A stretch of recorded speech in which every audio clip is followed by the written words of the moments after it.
Possiamo iniziare in piedi, per favore.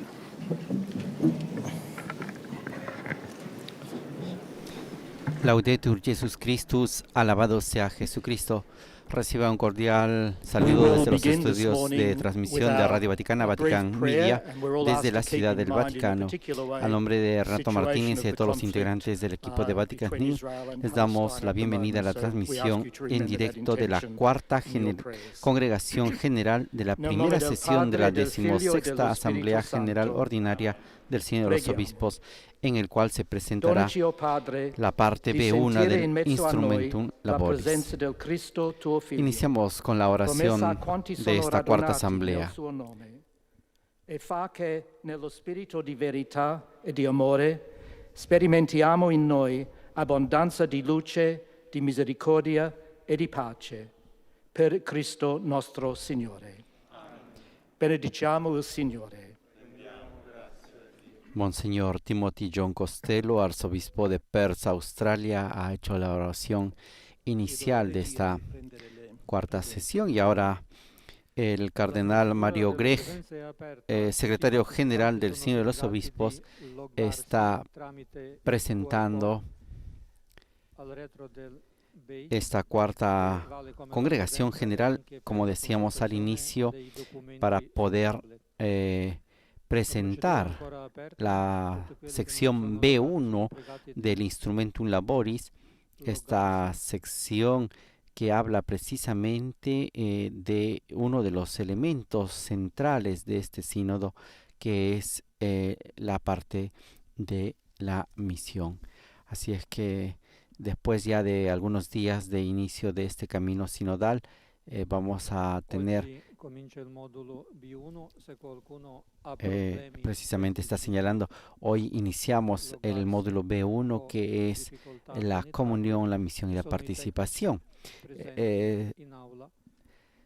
Efectivamente podemos ver cómo este módulo será el centro de las discusiones durante los próximos días de esta asamblea sinodal, que ha iniciado el día 4 de octubre, el 4 de octubre, con la celebración eucarística que ha presidido el Papa Francisco. Esta sección, los días anteriores han ido meditando sobre la sección A, la A1 y A2, que es el tema por una iglesia sinodal, una experiencia integral. El tema A1 ha sido los signos característicos de la iglesia sinodal, y el fin de semana han meditado sobre la parte A2, que era un camino para la iglesia sinodal para conversar con el Espíritu. Hoy iniciamos esta parte B, que es la comunión, misión y participación, 3 temas prioritarios para la iglesia sinodal. Y lo hacemos comentando, presentando la B1, una comunión que se irradia. Y la pregunta de fondo es: ¿cómo podemos ser más plenamente signo e instrumento de la unión con Dios y de la unidad del género humano? El secretario general del sínodo sigue todavía controlando un poco la presencia de los participantes en la asamblea sinodal, así es que Anzitutto auguriamo a tutti di ristabilirsi al più presto. Ha señalado que algunos miembros del sínodo, algunos miembros están enfermos, que no podrán participar en la asamblea general ni en tampoco en círculos menores. Asimismo está señalando de que no es una alarma por los síntomas que han tenido algunos de los participantes en esta asamblea sinodal, y también invita a tener en cuenta las medidas sanitarias para poder evitar contagios, desinfectándose las manos o cubriéndose también con las mascarillas que están a disposición de todos los miembros de esta asamblea sinodal. El secretario general, el cardenal Mario Grech, agradece a los miembros de la Iglesia greco-católica que ha tenido y ha presidido la celebración eucarística esta mañana, con el cual se ha iniciado esta cuarta congregación general en la Basílica de San Pedro.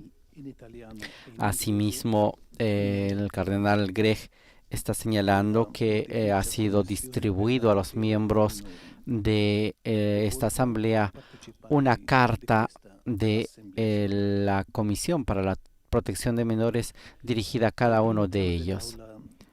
Asimismo, el cardenal Grech está señalando que es importante tener en cuenta el momento de oración, y para ello se ha instalado en el primer piso una capilla para poder tener un momento de oración personal, y también en la iglesia de Santa María de la Piedad, en el Colegio Teutónico, al ingreso de la parte del aula Pablo VI.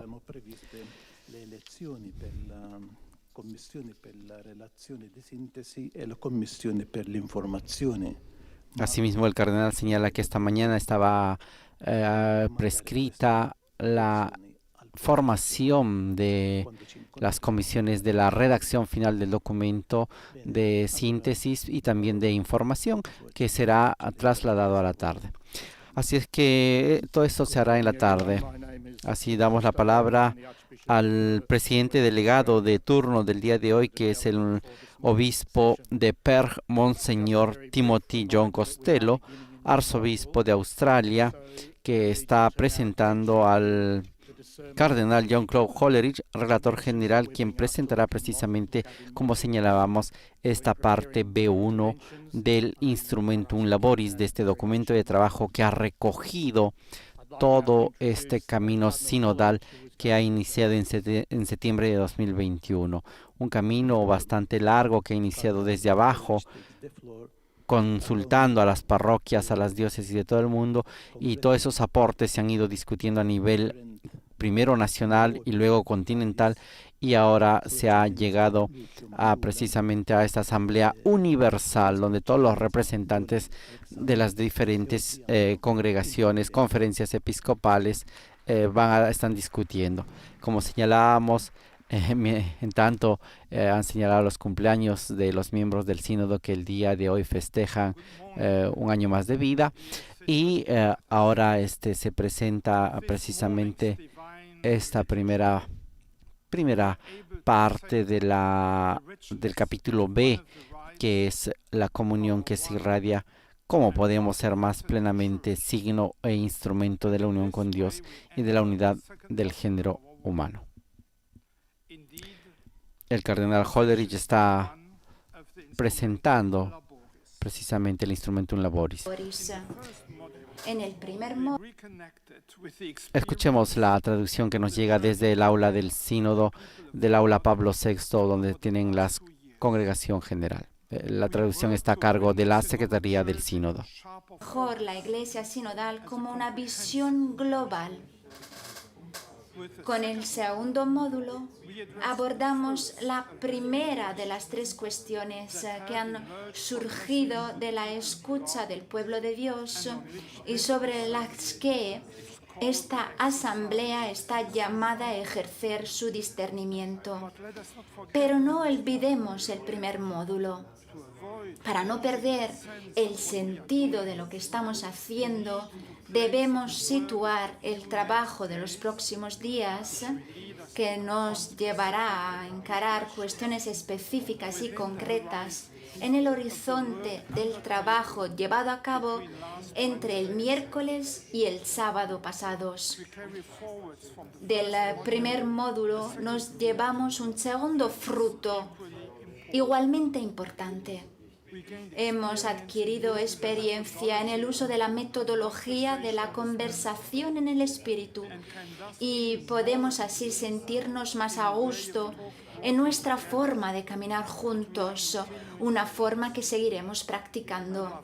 Sobre todo, hemos empezado a tejer hilos, a tejer relaciones y vínculos. Hemos empezado a pasar del yo al nosotros. En nuestro módulo, la composición de los círculos menores cambia, pero se nos invita a llevar con nosotros la atmósfera, el entorno que estamos construyendo. Gracias a los facilitadores por su servicio. esta introducción al segundo módulo integra muchas voces. Dentro de un momento cederé la palabra al padre Timothy Ratcliffe y a la profesora Anna Rowlands, que nos darán una visión general del tema del módulo 2 desde una perspectiva bíblico-espiritual y teológica. Les agradezco mucho su disponibilidad. Gracias por ayudarme a lanzar las labores de los próximos días. Seguirán 3 testimonios de miembros de la Asamblea. Compartirán experiencias de sus iglesias locales relacionadas con el tema de nuestro módulo B1. Ha llegado la hora de abordar el tema del módulo 2. Si vuestras mentes funcionan como la mía, cuando se leen las numerosas preguntas de las fichas de trabajo de la sección B1 del Instrumentum Laboris, puede que os resulte útil enfocar primero en el título una comunión que se irradia y aún más en las preguntas que sigue después. ¿Cómo podemos ser un signo pleno, un instrumento pleno de la unión con Dios y de la unidad del género humano? Esta es la prioridad del camino sinodal, que nos ayuda a ubicarnos en nuestra conversación, en los debates que vamos a entablar en el módulo 2. Recordemos que estamos en comunión con Dios Padre, Hijo y Espíritu Santo. La Santísima Trinidad es la base de todas las comuniones. El Dios Trino ha creado a la humanidad, a cada ser humano, y este Dios, que es amor, ama de modo especial a toda la creación, a cada criatura y a cada ser humano, de una forma muy especial. El amor de Dios, con su poder salvífico, nos ayuda a manifestar nuestro mismo amor como iglesia, como pueblo de Dios. Estamos en esta dinámica de salvación y en esta dinámica se encuentran las bases, los fundamentos de la unidad de la humanidad. La historia personal de cada uno y la multiplicidad de nuestras experiencias humanas cosechadas de manera sinodal nos ayudan a comprender mejor las preguntas que plantea la sección B1 del Instrumentum Laboris y a tratar de encontrar respuestas posibles. Permítanme compartir una de estas experiencias. Escuché una historia y quisiera contarla. Una historia importante, una historia que me ayuda a enfocar este tema. Escuché la historia de una familia que se había trasladado de África a un país europeo. Les resultaba muy difícil encontrar una parroquia en la que vivir la fe. La primera parroquia católica a la que acudieron era una parroquia de feligreses, pero la comunidad no ofrecía un sentido más profundo de comunión. Estaban mal vistos porque tenían costumbres religiosas diferentes. Se sentían completamente excluidos. Encontraron una comunidad metodista donde fueron bien acogidos. Fue una suerte, recibieron ayuda concreta para dar los primeros pasos en este nuevo país. Sobre todo, fueron acogidos como hermanos y hermanas, no como objetos de caridad. No eran simplemente un medio para personas que querían hacer el bien.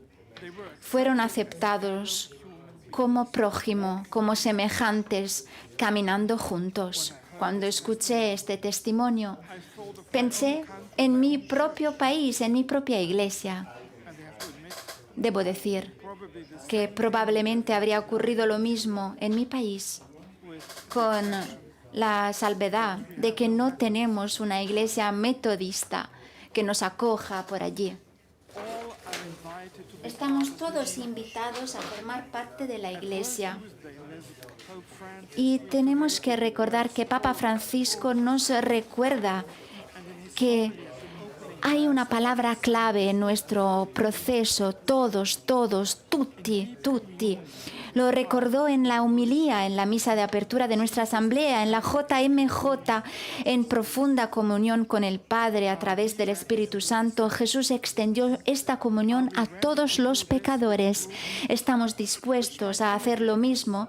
Estamos dispuestos a hacerlo con grupos que podrían irritarnos porque su forma de ser podría parecer una amenaza a nuestra identidad. Todos, tutti. Si actuamos como Jesús, daremos testimonio del amor de Dios por el mundo. Si no lo hacemos, pareceremos un club identitario. ¿Qué significa esto para el ecumenismo? ¿Cómo podemos vivir nuestra fe católica de tal manera que la profunda comunión que sentimos en la vigilia de oración antes de nuestro retiro no sea una bella excepción, sino que se convierta en una realidad ordinaria? ¿Cómo podemos vivir nuestra fe profundamente en nuestra propia cultura sin excluir a las personas de otras culturas? ¿Cómo podemos comprometernos con mujeres y hombres de otras tradiciones religiosas en aras de la justicia, de la paz y de la ecología integral? Este es solo un ejemplo de lo que está en juego en el módulo 2. Necesitamos pensar, necesitamos reflexionar, pero nuestra reflexión no debe tomar la forma de un tratado teológico o sociológico. Necesitamos partir de experiencias concretas, nuestras experiencias personales y, sobre todo, tenemos que partir de la experiencia colectiva del pueblo de Dios que nos habla a través de la fase de escucha. Permitidme un minuto más para repasar brevemente los pasos de este módulo. Esta tarde y mañana por la mañana trabajaremos en los círculos menores según el método de discernimiento comunitario inspirado en la conversación en el espíritu que ya hemos practicado. Nos escuchamos los unos a los otros, escuchamos al espíritu. Comenzaremos a redactar el informe del grupo y a preparar el discurso que el relator nos leerá en la asamblea, centrándonos en los puntos que el grupo desea someter a la asamblea para profundizar en un discernimiento común y coral. Hay también algo nuevo en el que yo quisiera hacer hincapié. La composición de los grupos ha cambiado. Nos damos cuenta de esto en el momento en el que nos sentamos a la mesa. Esta vez los grupos se forman en función de las preferencias lingüísticas y temáticas. En la medida de lo posible hemos tenido en cuenta todas las diferentes preferencias indicadas. A diferencia del primer módulo, los grupos no siguen todos la misma pista, sino que cada uno aborda una sola de las 5 fichas de trabajo que el Instrumentum Laboris propone en la sección B1. Sin embargo, no habitamos planetas diferentes. Como explica el propio Instrumentum Laboris, existen evidentes puntos de contactos y algunos solapamientos entre las fichas de trabajo, y esto de una forma u otra pone de relieve la rica red de interconexiones entre los temas tratados. Así podemos imaginar las 5 fichas como diferentes perspectivas desde las que abordar la pregunta básica de nuestro módulo, la del título que he mencionado al principio: ¿cómo podemos ser más plenamente signo e instrumento de la unión con Dios y de la unidad del género humano? En contextos diferentes, esta cuestión tiene resonancias diferentes. La pluralidad de huellas ayuda a sacar a la superficie estas resonancias, permitiendo a cada uno ofrecer una contribución enraizada en la perspectiva particular de la iglesia local de la que procede. Además, la variedad de contextos locales también encuentra espacio dentro de las fichas de trabajo individuales. Cada una de ellas se centra en una pregunta para el discernimiento que el grupo deberá abordar.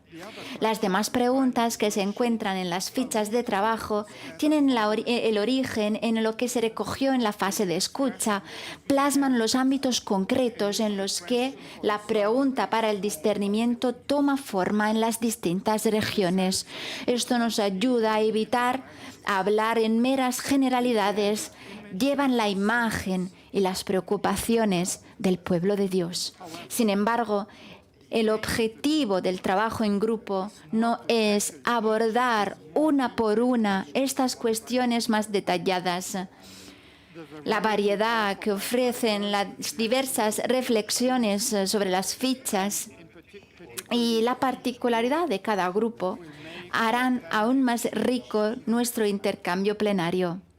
Por eso, en el módulo 2, como en los de las otras partes de la sección B que seguirán, tendremos 3 congregaciones generales, es decir, 3 medias jornadas y no solo 2, para escuchar las comunicaciones de los círculos menores y las intervenciones libres.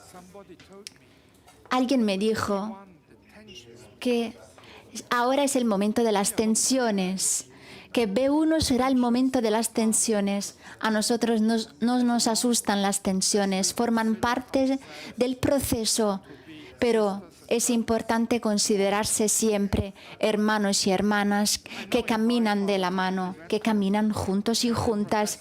Invito ahora al padre Timothy Radcliffe y después a la profesora Anna Rowlands a tomar la palabra. Tendremos una pausa de silencio que seguirá a cada una de las intervenciones para fomentar la escucha meditativa.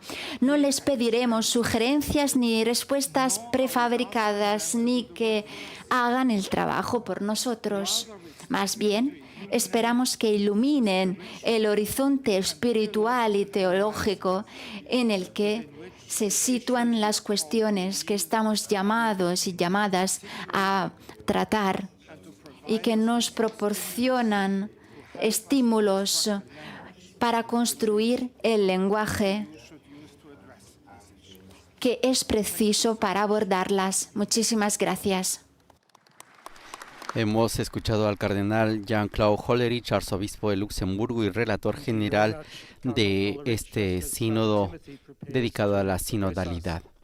A continuación vamos a tener un momento de silencio, de reflexión a partir de lo que ha dicho el relator general al presentar esta sección B1 sobre el Instrumentum Laboris. Un momento de silencio y, como repetimos, esta parte, la parte B, dedicada completamente a lo que es el centro del sínodo. Podríamos decir que estamos entrando al corazón de lo que se ha recogido en este proceso sinodal. Un proceso, como señalábamos al inicio, que inició en las parroquias y ha llegado hasta ahora. Damos paso ahora al padre Timothy Radcliffe, sacerdote dominico, para la reflexión de este día. La traducción a nuestros colegas del sínodo. Una reflexión sobre el módulo B1, una comunión que se irradia. El tema que surge fuertemente en el primer módulo. Realmente y frecuentemente fue exactamente la formación. ¿Cómo podemos formarnos para una comunión que brote en una misión, que desborde en una misión? En el capítulo 4 de Juan se narra del encuentro de Jesús con la samaritana junto al pozo. En el principio del capítulo ella está sola, es una figura solitaria, y al final se transforma en la primera predicadora del Evangelio. Así como la primera predicadora de la resurrección fue otra mujer, será otra mujer, María Magdalena, la apóstol de los apóstoles. Pues dos mujeres que lanzan, que ponen en marcha la predicación, primero de la buena nueva que Dios ha venido a nosotros y después de la resurrección. Pero ¿cómo supera Jesús su aislamiento? El encuentro comienza con unas pocas palabras en griego: dame de beber. Jesús es sediento, tiene sed. Y claro, tiene sed no solo de agua. Todo el Evangelio de Juan se vertebra, se articula en torno a la sed de Jesús. Y la primera señal fue ofrecer vino a los sedientos invitados a las bodas de Caná. Y sus últimas palabras en la cruz son: tengo sed. Y luego se ha cumplido. Y después muere. Dios llega como el que tiene sed, sobre todo para cada uno de nosotros. Cuando entré en el orden de los predicadores, mi maestro me dijo que es la salvación, que consiste en que Dios nos anhela, nos desea, nos quiere y está sediento de nosotros.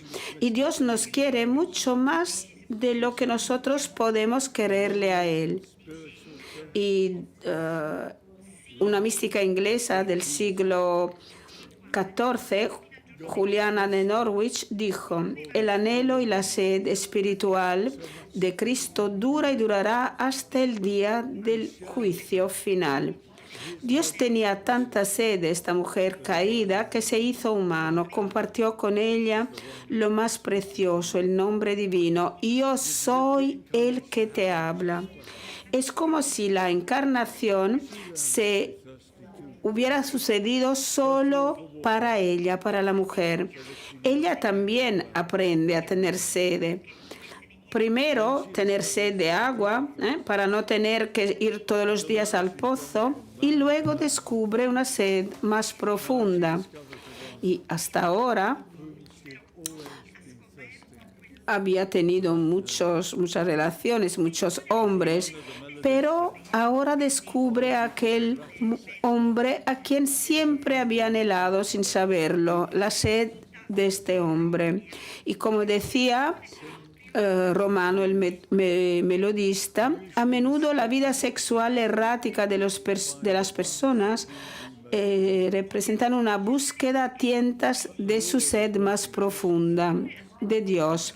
Nuestros pecados, nuestros fracasos suelen ser intentos equivocados de encontrar lo que más deseamos, pero el Señor nos está esperando pacientemente junto a nuestros pozos, invitándonos a tener más sed.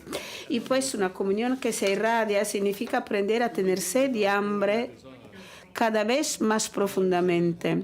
Comencemos con nuestros deseos ordinarios de todos los días. Cuando estaba enfermo y de cáncer en el hospital, no se me permitió beber prácticamente nada durante unas 3 semanas. Tenía una sed atroz y nunca nada fue tan bonito y tan precioso y maravilloso como aquel primer beso de agua, incluso mejor que un vaso de whisky, Pero poquito a la vez descubrí que había una sed más profunda. Oh Dios, tú eres mi Dios, por ti anhelo, como tierra seca y cansada, sin agua. Lo que nos aísla a todos y nos impide la comunión es tener pequeños secretos, pequeños deseos fútiles, o por ejemplo tener un estado social alto, un estamento social alto. Y cuando a Tomás de Aquino fue preguntado por su hermana Teodora sobre cómo llegar a ser santo, respondió Tomás con una palabra: velle, quiérelo. Jesús constantemente pregunta a las personas que encuentra, que acuden a Él, le pregunta: ¿qué quieres? ¿Qué puedo hacer por ti? Porque el Señor quiere darnos la plenitud del amor. Pero queremos este amor, lo queremos de verdad, Así pues, formarnos para la sinodalidad significa aprender a ser unas personas apasionadas, con un ardiente deseo.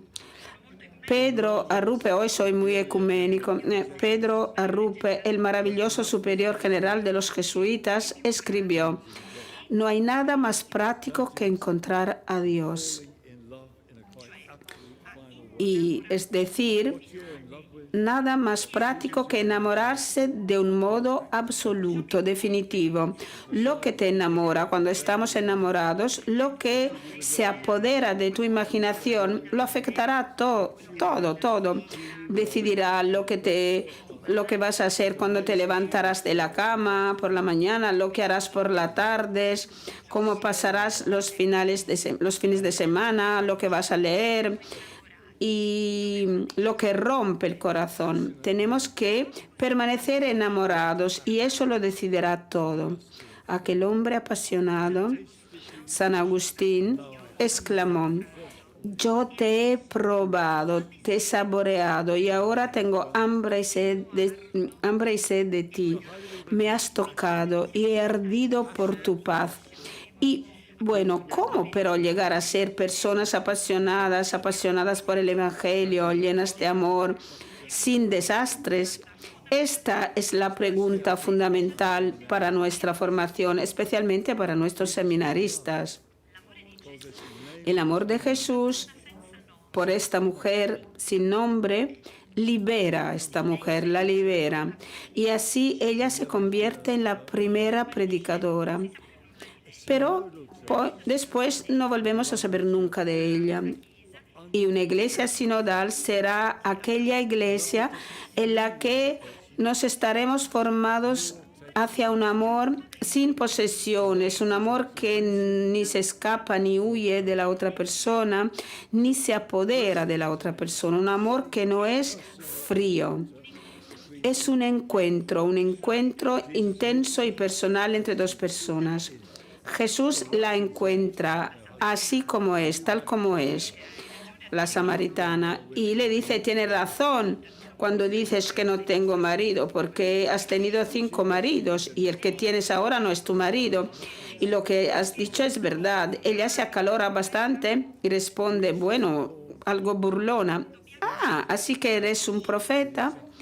Y nosotros debemos formarnos para ese encuentro profundo, personales, recíproco, en los que vamos más allá de las fáciles etiquetas. El amor es personal y el odio es abstracto. Cito nuevamente una novela de Graham Greene, El poder y la gloria, que dice: el odio no es más que un fracaso de la imaginación. El encuentro y el desacuerdo entre San Pablo y San Pedro fue fuerte, fue duro, pero se ha tratado de un verdadero encuentro. Y la Santa Sede se basa en este encuentro apasionado, airado, pero al mismo tiempo real, de dos personas. En los tiempos de San Pablo, las personas que San Pablo no podía soportar eran los espías que cotilleaban, que chismorreaban, trabajaban en secreto, susurrando en los pasillos, ocultando con sonrisas engañosas la verdad. El desacuerdo abierto no era un problema. A veces hemos dado etiquetas abstractas: divorciados, vueltos a casar, homosexuales, polígamos, refugiados, africanos, jesuitas. Un amigo me dijo una vez que yo odio las etiquetas. Yo odio enmarcar, encasillar a las personas. No soporto a esos conservadores. Pero si realmente conoces a alguien, puedes enfadarte. Pero el odio no puede sostenerse y no puede basarse en un encuentro verdaderamente personal. Porque si miramos a la humanidad, si veremos al que crea la humanidad y la sostiene, y el nombre es Yo Soy. El fundamento, la base de nuestro encuentro amoroso La base, como decía, es el encuentro de cada uno de nosotros con el Señor, cada uno cerca de su propio pozo, con nuestros fallos, fracasos, debilidades, deseos. Él nos conoce tal como somos y nos libera para encontrarnos con un amor que libera, con un amor que no controla. En el silencio de la oración somos libres para encontrarnos recíprocamente. Ella encuentra al que la conoce libremente. Esa es la misión, la comunión que irradia. Ven a ver al hombre que me ha contado todo lo que he hecho. Hasta ahora había vivido en la vergüenza, avergonzada, ocultada, temía el juicio de sus conciudadanos. Iba al pozo en pleno mediodía, cuando no había nadie, pero ahí el Señor iluminó todo lo que ella es y la ama. Y después de la caída, Adán y Eva se escondieron de la vista de Dios, llenos de vergüenza. Ella, la samaritana, sale a la luz. Y la formación para la sinodalidad tiene que quitar nuestras máscaras, nuestros disfraces, para que podamos salir todos a la luz. Y en este caso seremos capaces de mediar el placer de Dios para todos nosotros y en cada uno de nosotros, sin posesiones, sin vergüenza. Quiero destacar, recordar dos anécdotas. Siempre me acuerdo de una clínica para enfermos de SIDA en Harare. Y la palabra Harare significa literalmente el momento en que los elefantes se lavan, es decir, el amanecer. Y se baja al río, los elefantes chapotean, se divierten. Es un momento de regocijo, de alegría. Y la mayoría de estos pacientes de esa clínica, de ese hospital, eran jóvenes y no tenían mucha vida delante de ellos. Pero al mismo tiempo tenían momentos de alegría. Y me acuerdo de un chico, un chavalito llamado Courage, que siempre se reía, llenaba el lugar de risas. Y en otro lugar, con un sacerdote llamado Jim, en Phnom Penh, en Camboya, he visitado otro hospicio para enfermos de SIDA. Jim y sus ayudantes recogían a enfermos de SIDA que estaban ahí tirados en las calles y los llevaban a esta cabaña de madera realmente. Y por ejemplo, había un enfermo, un hijo de Dios que estaba demacrado, no parecía que le quedara mucho tiempo de vida, y le lavaban y le cortaban el pelo. Y eso para decir que los discípulos vuelven con la comida y se sorprenden, están impactados al ver a Jesús que habla con esta mujer caída, esta mujer pecadora. Y los pozos son lugares de encuentro romántico en la Biblia. Y como con ella la conversación tiene un comienzo lento. Solo pocas palabras. Rabbi, come. Pero ella después se ha convertido en predicadora, incluso antes que ellos. Y nuestro papel como sacerdotes consiste a menudo en apoyar a los que han empezado a recoger la cosecha, antes incluso de que nos despertemos. Gracias, profesor. Gracias, padre Timothy. Ahora un momento de silencio y después vamos a escuchar a la profesora Radcliffe. Así es, estimados oyentes de Vatican News, Radio Vaticana, y a todas las emisoras que se han sumado a esta transmisión de la cuarta congregación general, en la cual se está presentando el módulo B1 del Instrumentum Laboris, del documento de trabajo. Ha sido la intervención del padre Timothy Radcliffe, este sacerdote dominico que está acompañando la asamblea de los obispos. reflexionando sobre todo sobre este aspecto importante del encuentro de Jesús con la mujer samaritana. Un texto tomado del Evangelio de Juan que puede iluminar precisamente la pregunta de fondo que está en el Instrumentum Laboris y que va a guiar las próximas meditaciones y reflexiones y discusiones. La pregunta es sobre todo cómo podemos hacer para que sea más plenamente signo e instrumento de la unión con Dios y de la unidad del género humano. Y se está tocando el tema de la comunión que se irradia.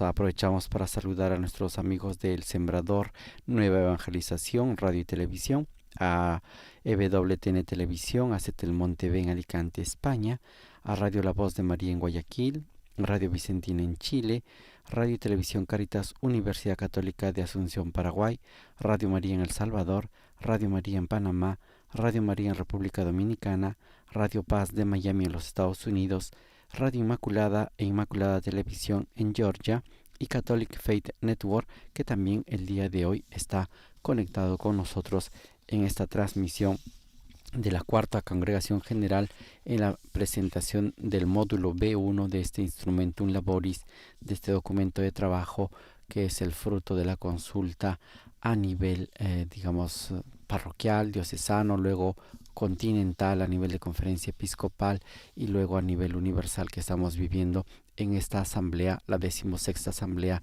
en su primera parte. Es interesante y es importante tener presente el camino que se está recorriendo, un camino que inició en septiembre de 2021, que luego, después de todo el año 22, la fase continental y la fase nacional, hemos llegado este año 2023 a la fase universal, a la asamblea de los representantes, de los delegados, de todos los invitados, que son más de 460 participantes en esta asamblea del sínodo. La asamblea que tiene una primera parte que es ahora y que una segunda parte continuará en septiembre del próximo año 2024, en el cual concluirá este proceso que abarca varios años y varios momentos de reflexión, de discernimiento, pero sobre todo, como estamos viendo ahora, de escucha. La escucha es importante, esa escucha del Espíritu para poder entrar en diálogo, esa escucha sinodal para poder no hacer prevalecer, como ha dicho el Papa muchas veces, mi opinión o la opinión de alguien o las ideologías, sino para hacer, ver y escuchar qué cosa nos está pidiendo el Espíritu Santo en este momento, qué cosa pide el Espíritu Santo a la Iglesia en este tiempo. Y sobre todo, de modo concreto, el día de hoy, qué cosa pide a la Iglesia al respecto de la comunión, cómo vivir esa comunión, qué significa esa comunión, cómo se irradia esa comunión.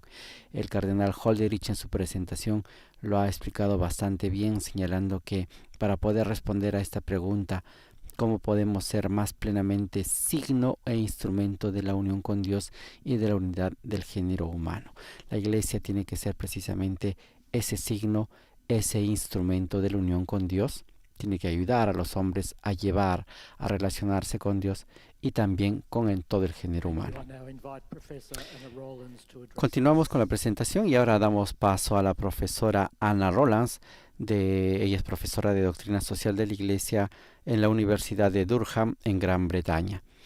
Escucharemos también la traducción que nos llega desde el Aula Pablo VI a cargo de la Secretaría del Sínodo. Hermanas, podemos encontrar el coraje para enfrentarnos a la realidad tal como realmente es. Esta era la bellísima y exigente pregunta del padre Timothy, que nos ha puesto ante los ojos la paradoja de nuestra vocación a ser semejantes a Cristo, escuchar, ver y sentir la condición en la que se encuentra nuestro mundo y al mismo tiempo ser capaces de reconocer con una delicada honestidad que no nos resulta tan fácil soportar la realidad. La sección B1 nos lleva al corazón de esta paradoja fundamental del cristianismo, la esperanza y las dificultades, la belleza, la libertad de la llamada de Dios y el desafío de crecer en la santidad. El Instrumentum Laboris utiliza el lenguaje del número 1 de Lumen Gentium, invitándonos a reflejar sobre la misión de la Iglesia de ser en Cristo, signo e instrumento de la unión íntima con Dios y de la unidad de todo el género humano. La vida de comunión se nos da como una forma de vivir juntos en Cristo, en la gracia, aprendiendo a soportar la realidad con delicadeza, generosidad, amor y valentía, en aras de la paz, de la salvación del mundo entero. Lo primero que hay que decir sobre la comunión, por lo tanto, es que es la realidad de la vida misma de Dios, el ser de Dios, Padre, Hijo y Espíritu Santo. En este sentido, la comunión es lo más real que existe. Es el fundamento, la base de la realidad, la fuente de lo que es la Iglesia y el mundo. Ante esta realidad, nuestra primera acción es acogerla con alegría, sin ansiedad, sin espíritu de competencia. Participar en la vida de comunión es el honor y la dignidad de nuestra vida. La comunión es la forma en que comprendemos el proyecto último de Dios para toda la humanidad, atraer la creación que su amor hace existir en su propia vida y en su abrazo de manera cada vez más completa. La llamada a ser la Iglesia que se pone al servicio de este reino se describe en el número 9 de Lumen Gentium. Para todos y cada uno tenemos que ser el sacramento visible de esta unidad salutífera. La Iglesia muestra y dona la comunión con Dios, que es comunión para toda la creación. La comunión es, por lo tanto, nuestro ser y nuestro hacer. Un amigo me contó que al biblista estadounidense Raymond Brown le encantaba enseñar a sus alumnos que el léxico de la coinonía aparece por primera vez en el Nuevo Testamento en relación con la práctica de poner en común los bienes, es decir, para expresar la idea de la caja común de la Iglesia. Nuestra riqueza, la moneda de la Iglesia, no es el dinero. Nuestra caja común es la abundancia de dones, carismas y gracias que Dios derrama en la Iglesia, que distribuye por su propia autoridad y que nosotros estamos llamados a discernir como bautizados, como cristianos todos. Ponemos nuestras manos en esta caja común. Pensemos en la comunión como la primera y la última palabra de un proceso sinodal, el origen y el horizonte de nuestro camino, con Cristo y su Espíritu en el centro. La comunión es la fuerza misma de este aula. A menudo se oye el chiste de que Dios se hizo carne y los teólogos lo convirtieron en palabra. El tiempo a mi disposición es muy poco, por lo tanto, entre las muchas dimensiones con las que pensar en comunión, elijo 3. En primer lugar, la comunión es la belleza de la diversidad en la unidad en un mundo moderno que tiende a la vez a la homogeneidad y a la fragmentación. La comunión es un lenguaje de belleza, una armonía de unidad y pluralidad.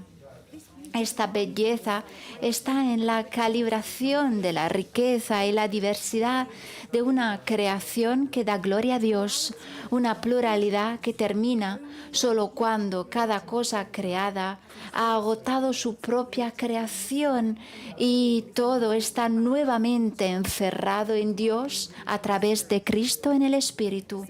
San Buenaventura, el gran teólogo franciscano, los franciscanos tienen un rol importante por aquí, usó palabras maravillosas para expresar cómo la pluralidad de la creación permite que todos los diferentes colores, los matices de la luz divina brillen. La luz divina, por ende, se percibe en una comunión que se irradia a través de una gloriosa diversidad. Un crisol de personas, criaturas, culturas, lenguas, liturgias, dones y carismas. Henri de Lubac subrayó que la Iglesia nunca compite con la cultura. En las culturas en las que habita, confiesa y recibe a Cristo Jesús. La comunión que irradia y que se irradia es una diversidad no competitiva, auténtica, que encuentra el único punto de unidad en el Dios trinitario. Frente a una mundanidad que a menudo adora la fuerza competitiva y asertiva y la lógica de la posesión en lugar de la relación, Dios nos atrae a una comunión de humildad y servicio. Jean-Marie Tillard escribió que, a diferencia de cualquier otra entidad en el mundo, es en abrazar la debilidad, el sufrimiento y la pobreza que la Iglesia tiene éxito en convertirse en el signo de la gracia de Dios. Nuestra belleza no es la belleza del mundo. La sección B1 nos invita a crecer en la comunión, reflexionando con humildad con aquellos que son vulnerables, sufrientes o débiles, y sobre las vulnerabilidades y debilidades en el marco de la Iglesia. En la sección B1 nos preguntamos con valentía cómo acercarnos más a los pobres, cómo ser más capaces de acompañar a todos los bautizados en una variedad de situaciones humanas, más libres del falso poder, más cercanos a nuestros hermanos y hermanas cristianos y cristianas, y más comprometidas en el diálogo con las diferentes culturas. La Iglesia nació dentro de la dramaticidad de la condición humana, en un refugio temporal, en la cruz, en Pentecostés. Nuestra catolicidad sigue siendo vivida en medio de la dramática condición de la humanidad. Hablamos de comunión no desde la tranquilidad de una perfección que está fuera de nuestro alcance, sino desde la necesidad de situarnos en la lucha de cada cultura y cada situación en aras de la verdad, de la belleza, de la bondad. La sección B1 nos invita a reflexionar positivamente sobre el sentido que encontramos en esos lugares de encuentro y lucha, a percibir los ecos y las diferencias. En segundo lugar, la comunión existe en realidad concreta y tangible. Es la vida la que ofrece pan a los hambrientos, curación a los que sufren, descanso a los afligidos. Tal vez la imagen más eficaz y vívida de la comunión es la fiesta, el banquete de bodas. Dios apela a nuestros sentidos. Saboreen y vean, tomen y coman. Es en la Eucaristía donde se encuentran las diferentes vertientes, dimensiones de la comunión. Es el lugar donde se manifiesta la comunión de los fieles, donde recibimos los dones de Dios para su pueblo. Al nutrirnos, el orden sacramental nos enseña la comunión. La descripción bíblica de la fiesta es también una imagen que subvierte lo que se percibe como el orden natural de las cosas. En el banquete que se prepara, los que no tienen poder, los despreciados y los que sufren serán los primeros. Esto se debe a la cercanía de Dios a los que sufren y a la cercanía de muchos de los que sufren al conocimiento y misterio de Dios. Cuando supo que iba a venir al sínodo un sobreviviente de los abusos por parte de un sacerdote, me escribió: no tengas miedos de insistir en la capacidad y en la necesidad de la curación. Es un itinerario pascual que debemos llevar a cabo juntos y juntas, y diles que la Eucaristía salva vidas. No todos los supervivientes de los abusos lo piensan así, pero yo comparto esta frase porque tiene su carácter de profecía de la comunión. Invita al arrepentimiento y proclama el rol protagónico de la verdad en el marco de nuestra fe. Los escándalos en el marco de las amistades de Jesús que reunieron a una comunidad de discípulos eran a menudo amistades de convivencia, la amistad que nace alrededor de la mesa es importante. Cuando trabajaba en Londres, en un centro de acogida de la Iglesia Católica, pregunté a los refugiados que lo frecuentaban por qué habían elegido ese centro en particular. Nunca olvidaré las respuestas. Nos dijeron que era allí que habían encontrado la puerta, una puerta abierta que llamaba sus nombres, y las personas que trabajaban en el centro se sentaban en las mesas, se comía a las mesas y comían con ellos. Esto proporcionaba dignidad a las personas. En los demás centros, decían, el personal no comía con ellos. La ficha de trabajo B11 centra nuestro intercambio precisamente en la cuestión de una comunión en la dignidad, a través de la cual la Iglesia encuentra a Cristo que ya está sentado a la mesa con los más pobres. Además, la comunión es una participación que nos une a los demás a través del tiempo y del espacio. El léxico bíblico de la koinonia es instructivo. Su significado implica compartir, tener parte, actuar juntos y juntas. Es una implicación clara, una referencia a una participación compartida de la que nadie está en principio excluido. Es una realidad que se convierte cada vez en sí misma a medida de que se difunde y se dilata hacia todos los rincones del mundo, y a medida de que se comparte de manera más íntima y completa entre las iglesias. Actuamos siempre a la luz de lo que ha sido, actuamos ahora y actuamos de cara a lo que nos convoca, hacia la unidad y el servicio del reino. Cada una de estas acciones, iniciadas pero incompletas, nos vincula a las realidades del pasado, las llenas de alegría, que deben ser sostenidas, las que están repletas de señales del mal, de las que arrepentirnos y de las que tenemos que ser curados y curadas. Nos vincula a la alabanza de Dios y a la invocación del prójimo en el presente. Nos vincula al futuro en el que deseamos ser acogidos. Una parte crucial de por qué el léxico de la comunión es un lenguaje pascual y por lo tanto un lenguaje de esperanza que une el presente, el futuro y el pasado con un hilo de oro. Es una época a menudo delicada y tenemos que recordar que nuestra fe se aferra a todo ello. Esto forma parte de un proyecto más amplio, de una inteligencia capaz de orientarnos, una comunión que se irradia misteriosa, pero absolutamente concreta. Tenemos que recordar que se nos ofrece como pan para el mundo y como palabras capaces de salvar la vida. Una comunión que necesita ser expresada en cada contexto local, regional, global en el que vive la Iglesia. Este es el horizonte paradójico de la esperanza, la realidad en cuyo interior el Señor nos invita a tomar asiento, si tenemos el coraje. Gracias, profesora Rowland, una vez más. Ha concluido la presentación de la profesora Anna Rowlands, catedrática de la Universidad de Durham en el Reino Unido, profesora del Departamento de Teología y Religión y Centro de Estudios Católicos, quien ha precisamente reflexionado sobre este aspecto importante de la comunión, del cual trata el capítulo B y sobre todo la sección B1, una comunión que se irradia.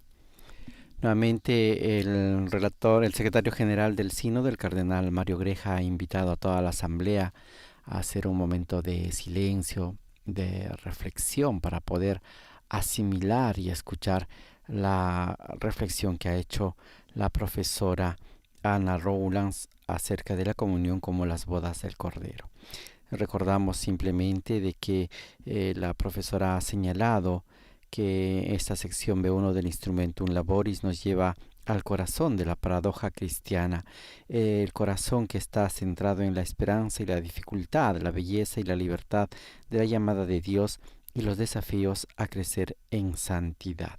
Para ello, la La profesora ha señalado que en este sentido lo más real que existe, el fundamento de la realidad y la fuente del ser de la Iglesia es precisamente la comunión. Una comunión, ha dicho la profesora, que se puede dar en tres aspectos. Ha propuesto a la Asamblea estos tres momentos. En primer lugar, ha hablado de la comunión como la belleza de la diversidad en la unidad. Un mundo moderno que tiende tanto hacia la homogeneidad como la fractura, la comunión se presenta como ese lenguaje de belleza, de armonía, de unidad y de pluralidad. En segundo lugar, la profesora Anna Rowlands ha señalado la comunión como una realidad concreta y tangible, y ha hablado en este sentido de los pobres, de las personas que sufren, de las personas que son el centro de la atención de la Iglesia, y para esto ha usado la imagen del banquete, específicamente de la Eucaristía, como la Eucaristía es el lugar del encuentro de todas las personas y de todas las condiciones. Y finalmente, un tercer aspecto que ha propuesto la profesora de doctrina social ha sido la comunión como participación que nos vincula a los demás a través del tiempo y del espacio. Ha dicho la profesora que el lenguaje de la coinonía en las Escrituras precisamente nos ayuda a tener presente este aspecto, esta realidad en la cual la Iglesia está llamada a ser precisamente lo que Lumen Gentium decía: signo e instrumento de unión con Dios y de la unidad de todo el género humano. Este es el trasfondo, la demanda, la pregunta final a la cual los padres sinodales van a tratar de responder: ¿cómo hacer que la Iglesia en nuestro tiempo, ante esta realidad que ha señalado la profesora, pueda convertirse en signo e instrumento de la unión con Dios y de la unidad con todo el género humano? Para ello es importante tener presente estas dimensiones del cual se ha hablado esta mañana y se está meditando. Vemos a los miembros, a los más de 460 miembros del sínodo, reflexionando, interiorizando sobre estas dimensiones de la comunión y sobre todo cómo hacer para que esto se pueda irradiar fuera de la Iglesia. El Papa siempre ha invitado a esto, a ser una iglesia en salida, a ser una iglesia misionera, y sobre todo que el cristiano llegue a ser un misionero en camino, discípulo y misionero. Lo ha repetido varias veces para que podamos ser discípulos misioneros, llevando la alegría del Evangelio. Todos temas del pontificado de Francisco, todos temas del pontificado del Santo Padre, que hoy en día están aquí al centro de la reflexión, del discernimiento, del debate y de la discusión, seguramente en la tarde en los círculos menores. Los padres sinodales y las madres sinodales continúan meditando sobre esta dimensión fundamental de la Iglesia, como ha dicho la profesora, que está al centro de su ser Iglesia, que es la comunión. ¿Cómo llegar a ser comunión entre Dios y entre los hermanos? A continuación, dentro del programa, después de estos aspectos teológicos que ha resaltado la profesora Anna Rowlands, se va a dar paso a algunos testimonios que se van a presentar y que iluminarán esta primera parte de la parte B del Instrumentum Laboris. En primer lugar, escucharemos a Sonia Gómez de Oliveira del Consejo Nacional del Laicado de Brasil, quien dará un testimonio que puede ayudar y puede iluminar esta primera parte, la B1 de la sección sobre la comunión. Escuchemos. Buenos días a todos y todas, amigos y amigas, hermanos y hermanas. ¡Que viva la esperanza! Vivir el proceso sinodal en la Iglesia de Brasil representó una experiencia de continuidad del camino iniciado en la Asamblea Eclesial de América Latina y Caribe, donde ya se había comenzado el proceso de escucha en muchos lugares, incluso durante el periodo de la pandemia. Quiero agradecer a la Conferencia Episcopal de Brasil, que cómo se hizo la convocatoria para el sínodo de la sinodalidad. Creó un equipo nacional que ha llevado a cabo un trabajo muy bonito en todo el territorio. Y las personas que no han participado son las personas que no quisieron participar y que han perdido una posibilidad de vivir un proceso muy hermoso de experiencia. Y muchos hemos participado en ese proceso porque nosotros en Brasil tenemos la experiencia de muchos organismos del pueblo de Dios que consideramos una experiencia sinodal y que tiene como objetivo fortalecer la sinodalidad y la unidad eclesial en la diversidad de carismas. Y hemos querido, llevar al sínodo en los pequeños grupos. Para muchos representó una experiencia muy bella, muy gratificante, una oportunidad para conocer la realidad del territorio de las parroquias, experimentar y vivir la experiencia de la escucha. Y muchos laicos y laicas se descubrieron como realmente corresponsables en la misión, escuchando a una familia, personas y sintiéndose sensibilizados. Y muchas personas han entendido muy bien la presencia fuerte de la Iglesia. Se han llevado a cabo muchas iniciativas de formación a partir de esos encuentros. Encontremos unas formas, unas maneras para poder tener conversaciones sobre la política a través de Fratelli Tutti. Me ha gustado mucho el documento de la fase sinodal que destaca que el sínodo llegó al mundo de los laicos y laicas como un verdadero océano que hay que explorar y valorizar. Y por eso tiene que ser una verdadera práctica de la Iglesia. Y yo pienso que debe verdaderamente ser una práctica para todos en la Iglesia, donde todos los bautizados están llamados a participar, no solo como colaboradores, sino como personas reconocidos y reconocidas y conscientes de su responsabilidad en la misión. Decir que no todas las personas comprendieron bien el proceso. Hubo quienes que tuvieron miedo de perder poder y no entrar y no participaron. Yo he comprendido que la Iglesia sinodal es la Iglesia que no tiene que tener miedo de caminar junto a aquellos que quieren vivir la unidad, respetando los diferentes carismas y vocaciones, porque si nos detenemos, corremos el riesgo de estar ahí, quedarnos paralizados, no hacer nada. Y pues hemos tenido que emprender el camino, escuchar al pueblo que clama, que grita y que la Iglesia tiene que escuchar. Y todo eso me animó mucho a participar en ese camino. Yo soy trabajadora social en mi profesión y ya trabajo con las personas pobres todos los días, pero la convocatoria para el sínodo iba mucho más allá de la profesión. Significaba ejercer mi papel de bautizada como una manera de ser iglesia, y no simplemente como una profesional que trata de estadísticas, y que era necesario involucrarse. Y todo eso era muy diferente al trabajo que yo hago todos los días, por ejemplo, visitas al domicilio de familias en las afueras de las ciudades o en las cárceles. Bueno, no se trataba simplemente de llevar a cabo un trabajo profesional, se trataba de unir mi profesión a mi ser cristiana. Yo soy cristiana en todos los lugares, pero partir de la escucha se ha tornado como una experiencia más profunda y sin prisa, no tenía horarios. Significaba dejar mi corazón a los demás y hacer que los demás también se pudieran abrir conmigo, para imaginar el mismo sentimiento de Jesús cuando conversaba con las personas, como podemos leer en el Evangelio. La escucha no es la escucha de un profesional que tiene que dar respuestas, sino que es la escucha de un cristiano laico que escuchaba al otro en relación a la Iglesia. Y dos experiencias me han impactado y me han marcado profundamente. La primera fue cuando hablamos con una mujer que vivía de prostitución y ella me dijo, pero bueno, ¿por qué quieren hablar conmigo? ¿Me van a dar algo? Porque se están interesando en mi vida. Y después de explicarle lo que queríamos hacer y que le queríamos de ella, ella respondió, bueno, ahora entiendo.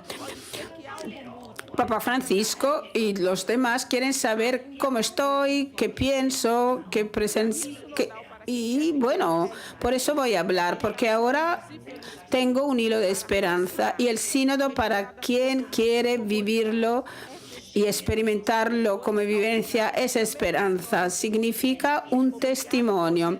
Y la misma señora nos dijo, bueno, muchas gracias por estar aquí hoy a conversar conmigo, a hablar de estas cosas tan bonitas, y me ha gustado, ha sido una bendición verdadera, me siento aliviada, y por eso la Iglesia Sinodal es la Iglesia de la presencia y de la participación. La segunda experiencia de escucha fue en una cárcel. Un detenido, un preso, me dijo, bueno, quiero hablar con ustedes porque sé la importancia de que estén aquí. Tal vez no voy a salir de aquí, pero vosotros pueden ayudar a mi familia, a mis hijos que que todavía no se han bautizado. Por favor, nos dijo que les trajéramos el rosario de Nuestra Señora, porque ella es madre y no nos abandona, y la Virgen María siempre puede ser fuente de consuelo. Y escuché muchas personas, he hablado con muchas personas con ese método de escucha, y muchos me han dicho, bueno, yo no voy a la iglesia porque no tengo la ropa justa, adecuada para ir, no es un lugar para mí. Otros han dicho que les gustaría ir a la misa, pero no entienden bien, no se sienten cómodos, les gustan los cantos, pero no entienden lo que está aconteciendo. Y muchos dicen, bueno, Sonia, a mí me gusta mucho ir a la misa en Navidad porque me dan buenas cestas para comer. ¿Por qué estoy diciendo eso, hermanos y hermanas? Podría contar un montón de experiencias como estas y en muchísimos lugares diferentes, pero hablar de una experiencia sinodal significa hablar de una iglesia que tiene que estar abierta para escuchar, para acoger. No quiero decir que no están personas en la iglesia que hacen todo eso. Hay muchas de personas así, pero están dispersadas, sin vínculos. Yo creo que necesitamos mucho más para fortalecer esa experiencia de escucha, esperanza y presencia. Hay muchísimos lugares de dolor, sufrimiento, donde la presencia de la iglesia sería importantísima, pero a menudo no tenemos religiosos y religiosas que no quieren estar ahí, a veces porque no conocen la riqueza de ir hacia las periferias, y otros piensan que no es el papel de la iglesia. Nosotros tenemos que poder contar con laicos, diáconos, sacerdotes, obispos para hacer que vayan realmente a esos lugares. Pertenecer a la Iglesia de Jesús significa asumir en su propia persona el camino que Jesús tomó. Y tenemos que buscar el reino que a menudo no es el reino de esta tierra, sino que es el reino de Dios. Hay muchos lugares donde no conseguimos llegar. Hay personas, ministros, que no se sienten partícipe de esa manera de ser iglesia. No sé, que han organizado, por ejemplo, grupos para niños en las comunidades. Y yo creo que solo a través de esos encuentros podemos captar la atención de esas personas. Antes que nada, transmitir el amor. Hoy en día nos perdimos en cosas pequeñas y nos olvidamos de las cosas esenciales, es decir, la presencia de Jesús, ser iglesia en el corazón del mundo. Yo he llegado aquí y he visto muchas personas que se han alejado de la iglesia por muchos motivos, con los corazones heridos. Y yo creo que en ese camino sinodal tenemos que acoger a estas personas. Hay muchas personas en estas comunidades que tienen que ser ayudadas, salvadas. Son personas que pueden dar mucho, incluso en las pequeñas actividades que se desarrollan en las periferias. Tenemos que estar dentro de la iglesia, y a veces ni siquiera es necesario estar todo el tiempo en la iglesia. Tenemos que ser la iglesia de Jesús, no tenemos que perdernos en cosas burocráticas y cosas triviales. Y yo he experimentado ese aprendizaje y lo vivo en mi comunidad a partir de la palabra, de la vivencia eucarística los domingos. Y ese camino ha ido más allá de la escucha. Tenemos lazos, vínculos, y tenemos que tener el mismo abrazo de María con Isabel. Corazones con corazones, como dijo la hermana Angelina durante el retiro. Es necesario que se escuchen los gritos que resuenan en muchos lugares. Tenemos que cantar el Magnificat el Magnificat y ver al poderoso, al todopoderoso, todo lo que ha hecho y que está haciendo en nuestras vidas de maravillosas. A veces nos acostumbramos casi a nuestra rutina y no percibimos y nos perdimos muchas de las cosas bellas a nuestro alrededor.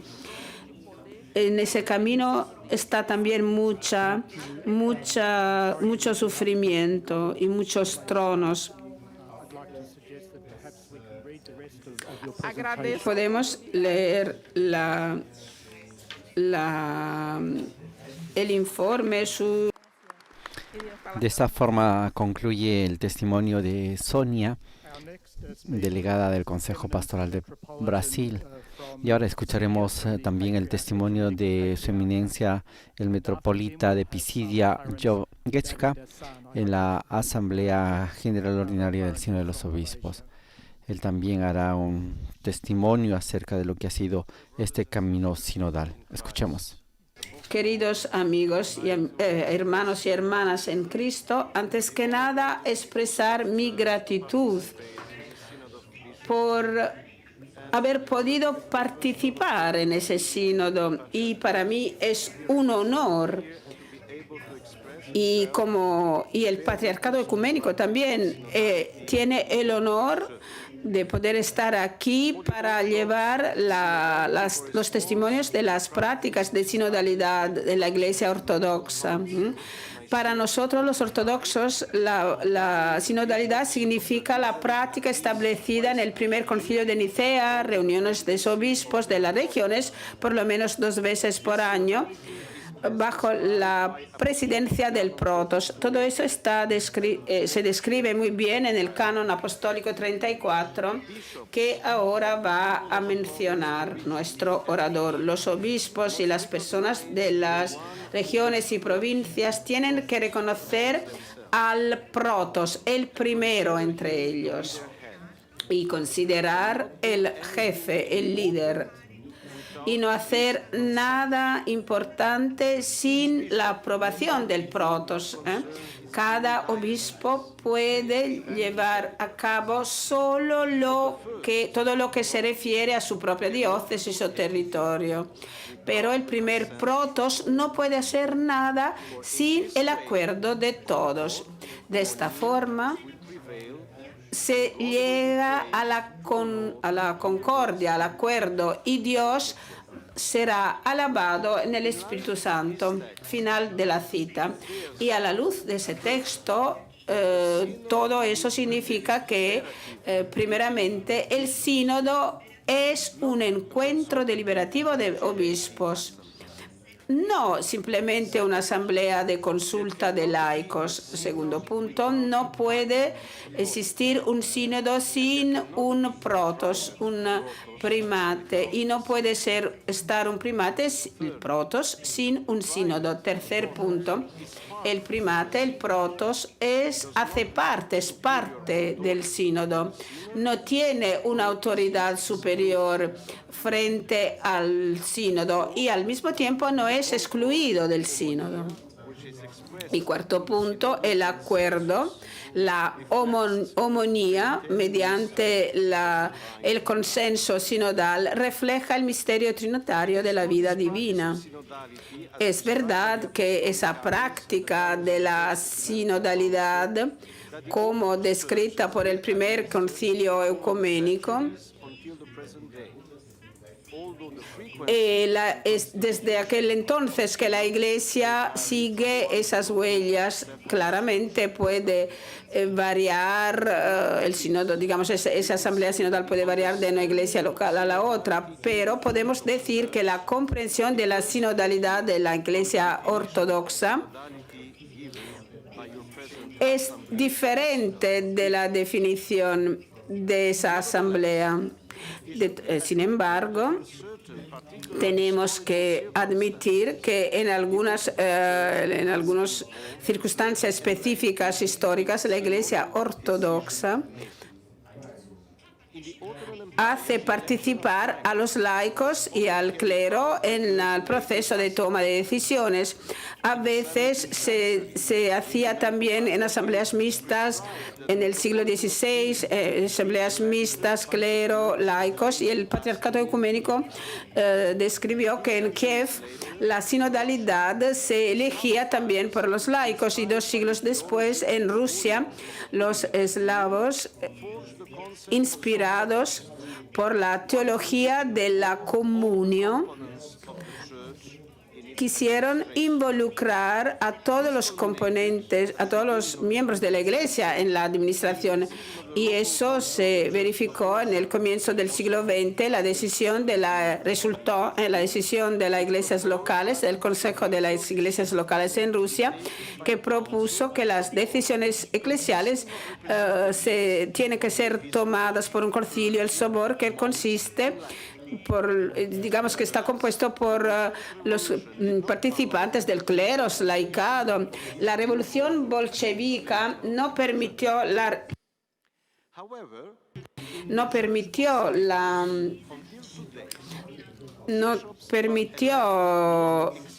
por ejemplo, en la Iglesia de Chipre, los obispos son elegidos no solo por el episcopado, sino por el clero y por los laicos. Y toda la población vota, desde el más pequeño del candidato, a partir del menor de los candidatos, y después el sínodo de los obispos elige uno de los 3 candidatos que ha obtenido la mayoría de los votos. Sin embargo, en el caso de la Iglesia de Chipre, el caso de la Iglesia de Chipre es una excepción en la ortodoxia contemporánea, porque por lo contrario la práctica de la sinodalidad solo significa la Asamblea de los Obispos, solo la Asamblea de los Obispos. Por ejemplo, el Santo Consejo del Sínodo de las Iglesias Ortodoxas, que se ha reunido en Creta en 2016, fue compuesto por 216 obispos delegados, mientras los 62 asesores, consultores, es decir, del clero y de la representación monástica, no tenían derecho al voto y a la palabra. Ha sido la presentación del metropolita Job Getchka de Pisidia, del Patriarcado Ecuménico y copresidente de la Comisión Mixta Internacional de Diálogo Teológico entre la Iglesia Católica y la Iglesia Ortodoxa, quien explicaba precisamente el proceso sinodal que vive la Iglesia. Ahora escuchemos a Clarence Devenstam. Tengo muy poco tiempo, así que solo quiero hablar de esa idea, la idea de una comunión que se irradia a partir de la sinodalidad.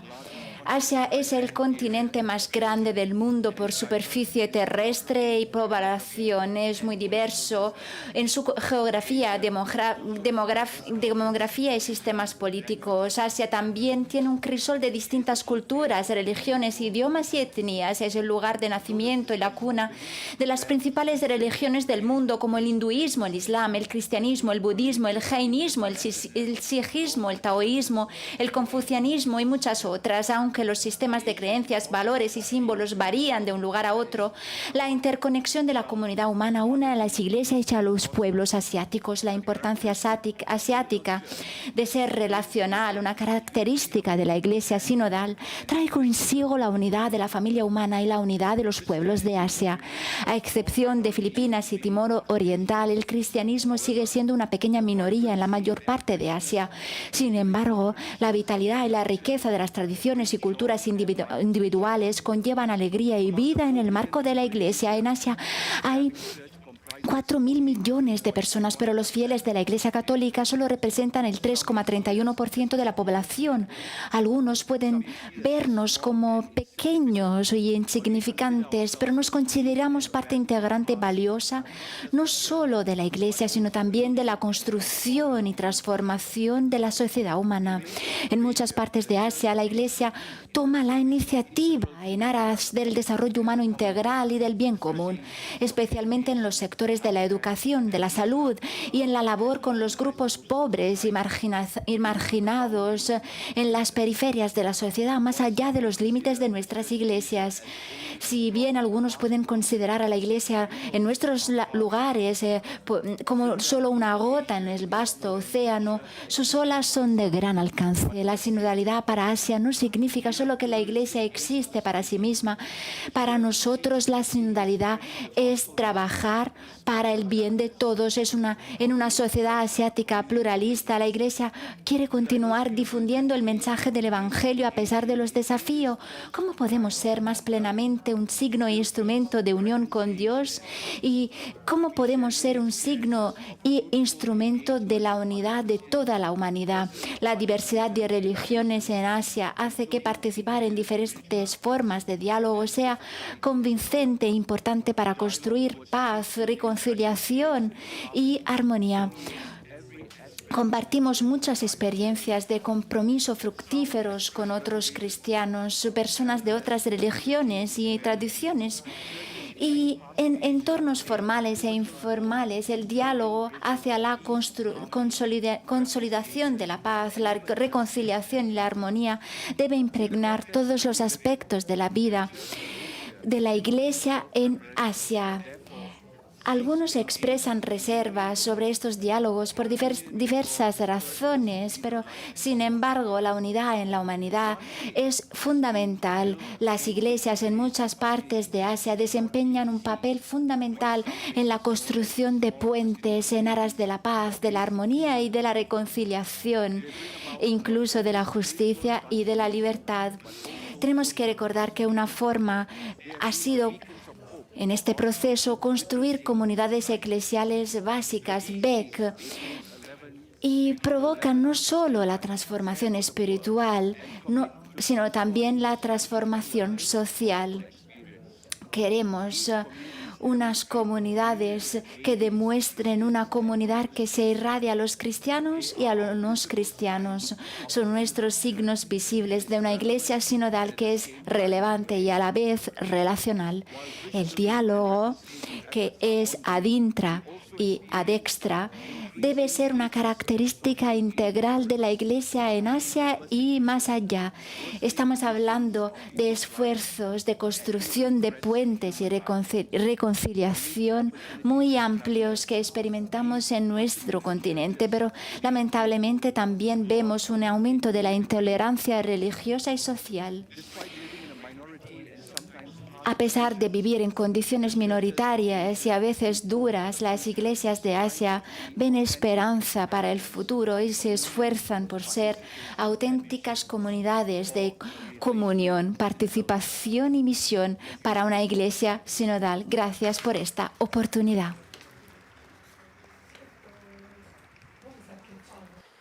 Hemos escuchado el testimonio de Padre Clarence Davedasan de Malasia, quien un poco ha descrito y presentado la realidad de la Iglesia en Asia, un testimonio que también seguramente ayudará en esta reflexión.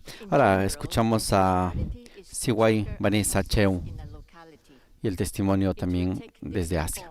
La realidad adopta diferentes formas con rasgos comunes, pero también con características diferentes. No es sorprendente que en el documento final de la Asamblea Continental Asiática, la Iglesia en Asia eligiera la imagen de quitarnos los zapatos para describir el viaje sinodal asiático. Es un signo bonito de respeto y también una expresión de la profunda conciencia de lo sagrado en el marco asiático. Asia está marcada por la diversidad de culturas y religiones, con más de 2.300 lenguas habladas en todo el continente. Y no menos importante, se trata de la cuna de las principales religiones del mundo: el hinduismo, el islam, el cristianismo, el budismo y muchas más. Los cristianos de todas las tradiciones y denominaciones solo representamos el 6,53% de la población asiática total. Y somos realmente un pequeño rebaño al que, sin embargo, el Padre se complace en dar su reino. Además de los creyentes de distintas religiones, hay alrededor de un 14-20% de toda la población que no tiene fe y espera la buena nueva. Asia también tiene una gran extensión de pobreza en su territorio. Por esta razón, los 4 diálogos, a saber, con las culturas, las religiones, los pobres y la naturaleza, han sido siempre las principales vías para que la Iglesia asiática se acerque y se haga una con sus pueblos. Por ende, ¿cómo puede articularse la sinodalidad en este vasto y diverso contexto e iniciar su camino? El proceso sinodal comienza con una auténtica escucha, pero no hay escucha si no hay un conocimiento cultural, religioso, social, económico y político de la localidad. Para los asiáticos, el principio subyacente más importante que favorece la escucha es el respeto. El respeto es fundamental, es una actitud respetuosa que se debe vislumbrar mientras escuchamos y dialogamos, discernimos y decidimos. Dicho esto, también debemos ser conscientes de que muchas culturas asiáticas no favorecen la franqueza por diversas razones, como el miedo a equivocarse y a perder la cara, a no ser aceptado por el propio círculo social, a ser identificado como problemático, irrespetuoso y desafiante frente a todo tipo de autoridad, etc. Como consecuencia, muchos fieles pueden tender a guardar silencio en lugar de expresar sus propias opiniones y preocupaciones. Por lo tanto, debemos prestar aún más atención a los que se callan por alguna razón. Es muy importante que se tomen en serio las experiencias de alegría y las heridas, así como las cuestiones planteadas en el informe. Habiendo asistido a 2 procesos sinodales, el proceso de la diócesis de Hong Kong y el proceso de los movimientos de los focolares a nivel global, pude ser testigo de que la sinodalidad conlleva esperanza para las personas dispuestas a caminar juntas. Por ejemplo, la sociedad de Hong Kong ha quedado desgarrada tras 2 años de disturbios sociales. El proceso sinodal ha ayudado a la Iglesia a reiniciarse. Caminar juntos da frutos de sanación. Otras comunidades de Asia se han unido más a la Iglesia, han encontrado más fuerza en este camino en el que hemos contado con la participación de fieles y de no creyentes. Gracias de corazón. Esta ha sido la presentación de la señora Siwai Vanessa Chen, quien nos ha hablado de la sinodalidad y culturas asiáticas. Ahora el secretario general del Sínodo de los Obispos está invitando a toda la asamblea nuevamente a hacer silencio por unos minutos para poder asimilar, meditar, reflexionar sobre los diferentes testimonios, 4 testimonios sobre este módulo B1 que nos habla precisamente de la comunión que se irradia y que responde y que tratan de responder a la pregunta ¿cómo podemos ser más plenamente signo e instrumento de la unión con Dios y de la unidad del género humano? La Iglesia que trata de busca una respuesta a esta pregunta, sobre todo adecuándola a nuestro tiempo.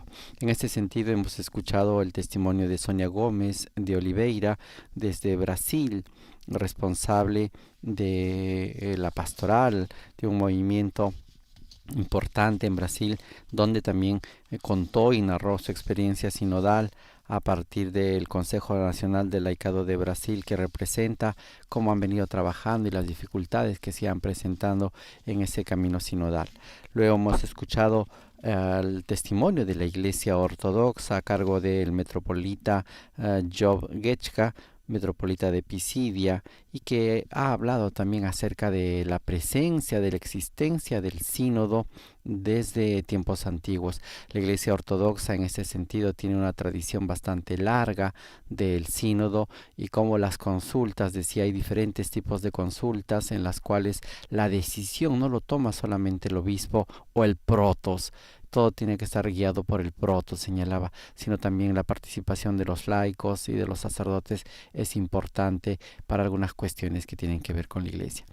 Luego escuchamos el testimonio del padre Clarence Davedasan de Malasia, quien nos habló precisamente de la realidad y de los desafíos que vive la Iglesia Católica, sobre todo en este territorio. En Asia, donde hay 4 millones de habitantes, solo el 3.3% son católicos. Parece, decía, una minoría insignificante, pero es precisamente una minoría que está viva, que está palpitante, que está creciendo y que quiere seguir creciendo, difundiendo el anuncio de la palabra. Y finalmente Vanessa Chen, que habló de sinodalidad y culturas asiáticas. Ahora el relator general de esta mañana, Monseñor Timothy John Costello, invita a concluir esta parte rezando.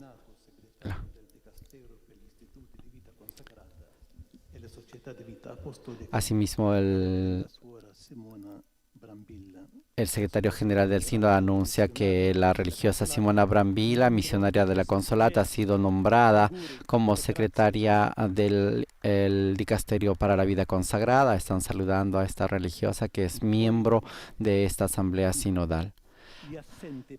Asimismo, el secretario está señalando que el día de hoy han faltado 15 padres sinodales, 7 que están comprometidos con una visita ad limina, y 4 jefes de dicasterios y 3 obispos que pertenecen a esta nación, y 5 que están enfermos, que por motivos de salud no les permite participar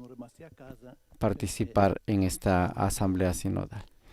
4 tienen COVID, así es que se tomarán las medidas necesarias. Agradece a todos los miembros por esta primera parte de la Asamblea General e invita esta tarde a las 4 de la tarde para poder elegir a los miembros de la Comisión para la Relación de Síntesis y también a los miembros de la Comisión de Información, que será esta tarde al inicio de la segunda parte de esta cuarta Asamblea Congregación General. Acompañemos ahora a la oración del Ángelus en inglés. Hail Mary, full of grace, Lord is with you. Blessed are you among women. Blessed is the fruit of your womb, Jesus.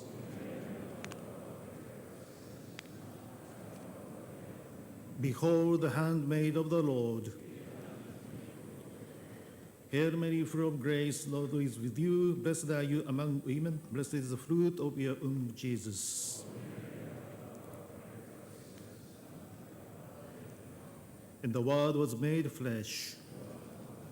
Hail Mary, full of grace, the Lord is with you. Blessed are you among women. The blessed is the fruit of your womb, Jesus.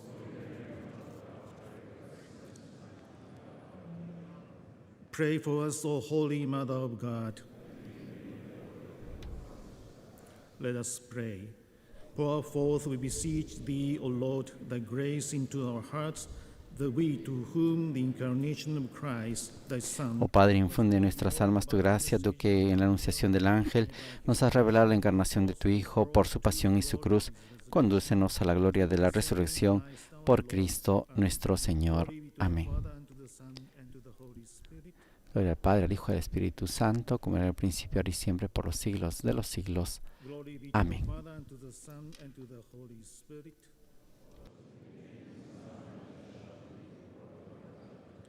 Glory be to the Father, and to the Son, and to the Holy Spirit.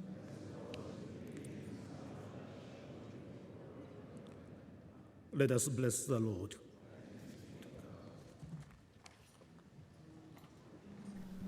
Agradecemos, estimados oyentes, a todas las emisoras de radio y televisión que han estado con nosotros transmitiendo esta cuarta congregación general de la 16ª Asamblea General Ordinaria del Sínodo de los Obispos, en los cuales se ha meditado y presentado el tema de la comunión y cómo irradiar esta comunión y cómo la Iglesia se tiene que convertir en instrumento de la comunión con Dios y con los hombres.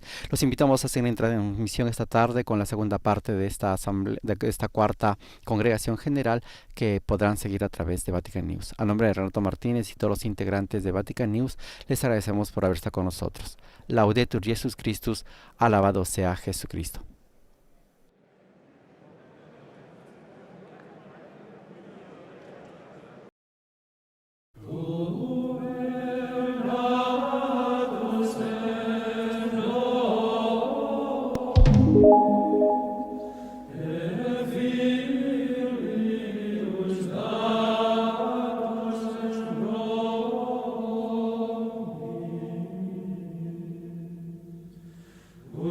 Amen.